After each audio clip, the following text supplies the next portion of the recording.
Hello, ladies and gentlemen. I am Miss Clopton, and I teach 5th grade. And I am going to read to you one of my favorite books, Edward Fuddwhopper Fibbed Big. It's explained by Fanny Fuddwhopper, with Berkeley Breathed helping slightly. What I like about this story is it's silly. Love a silly story. And it's also got really cool illustrations.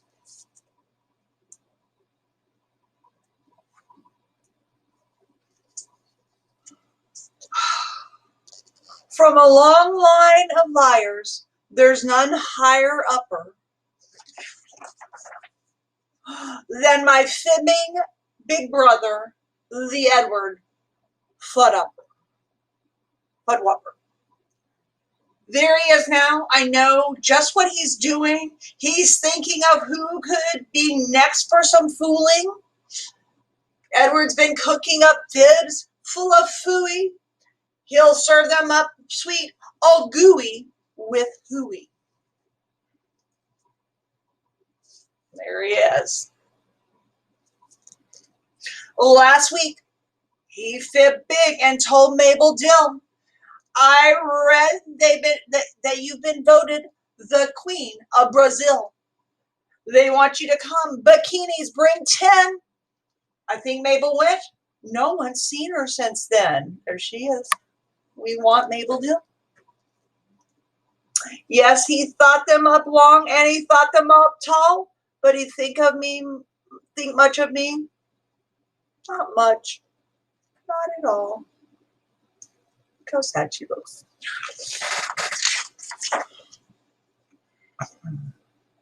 Like the time he fibbed big and told Ben and Dinky that I had been born a poodle named Stinky. That wasn't so nice, but that fib I'd forgive if only he liked me or noticed I lived. Early this morning, he did it again. He whacked a baseball and things smashed in the den. Dad rushed on over and found Mom's cracked pig. Then Edward Fuddwhopper fibbed way, way too big. There's the pig.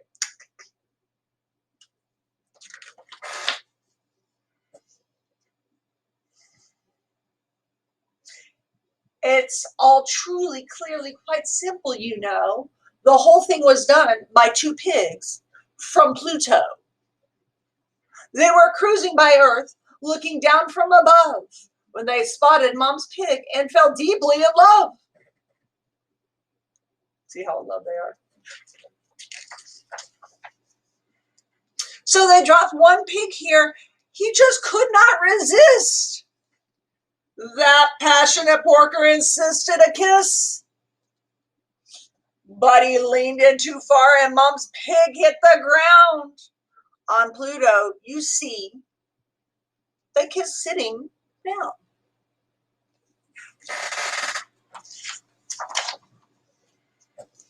Then he left heartbroken, upset, and unseen, and his ship picked him up with a pig lifting beam. And that's all. That's the truth, said Ed the Fib Slinger. In the whole of fib history, a whopping humdinger. That is a humdinger of a fib. Then a yelp and a howl and a scream from nearby. Lorna May Loon had been listening outside. Mabel Dill, she cried loudly, has been missing for days. She must have been grabbed by those pig-lifting rays.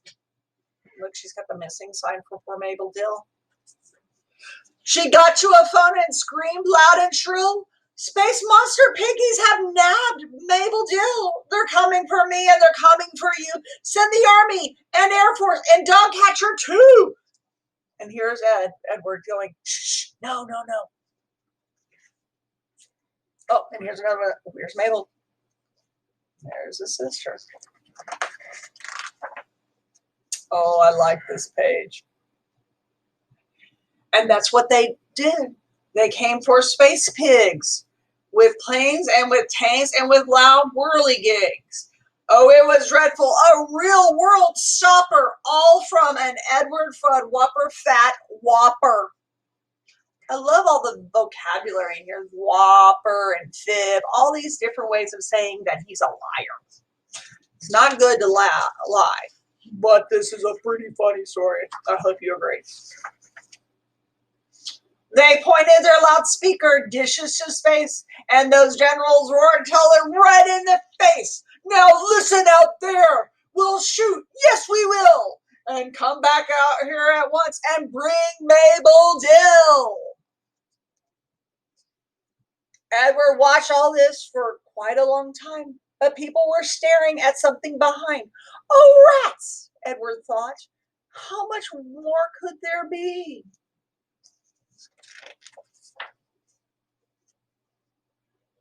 A face filled the sky from the hills to the sea. It did not look happy, nor pleasant, nor soft. In fact, the big thing looked someone ticked off. It was purple and green with an eye on its snout. Snoot, sorry. It opened his mouth and roared, "Who started this hoot?" I think that's pretty scary looking.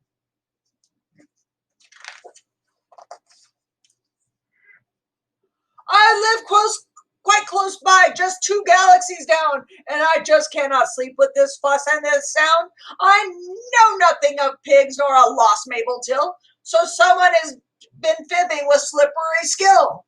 Who is this gnat? Point out where he's at. Show him to me and I'll swat him down flat.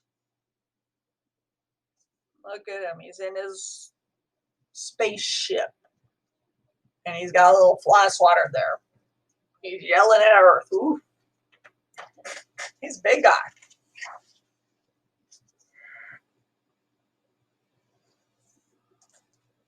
And that's what they did. Each mom and each dad and each mother. They pointed right up at my shaking big brother. Edwards dropped low. He was scared 10 times double. He'd fibbed way too big and was now in huge trouble. Then wait.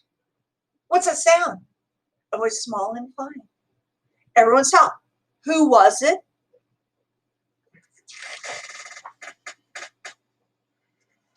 It was mine. Oh, please, I called out. It's my fault, don't you see? I broke that blue pig. Edward's fib was for me. So, dear grumpy thing with 3 eyes in your head, see that it's me you should swat down instead. What could I do? Edward faced a big mess. I told a fat fib. Yes, I learned from the best.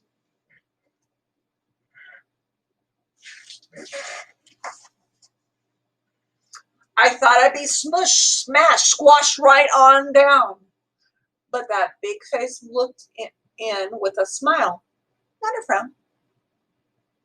I think, he said firmly, you both are big fibbers. But out where I live, we're not loved by our sisters. Mine, by the way, I have left all alone. And now I'll go back to her sleeping at home. He looked at me odd, kind of sad, kind of blue. It sure would be nice to have one like you.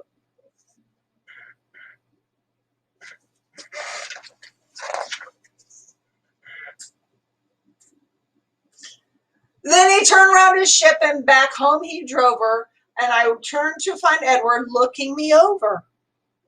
He said not a thing as we walked back to Dad, where there he looked up and confessed, I've been bad. So we taped and we glued and we fixed Mom's pig, and we told Mom the truth that we'd fibbed fat and big. Oh, our folks hugged us both and collected no fines. But we sat in time out to pay for our crimes. Then Ed looked at me with a smile that was new, and he said, it is nice to have one like you. 2 former fibsters, that Edward and me. but brothers and sisters we finally be.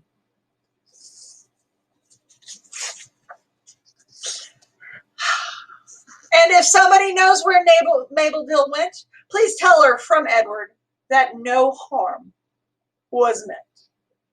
So she made it to Brazil because they needed her. Anyways, I like this story because it's got a nice ending of a brother and sister coming together after having some problems. I hope you enjoyed it too, and I've enjoyed reading to you today.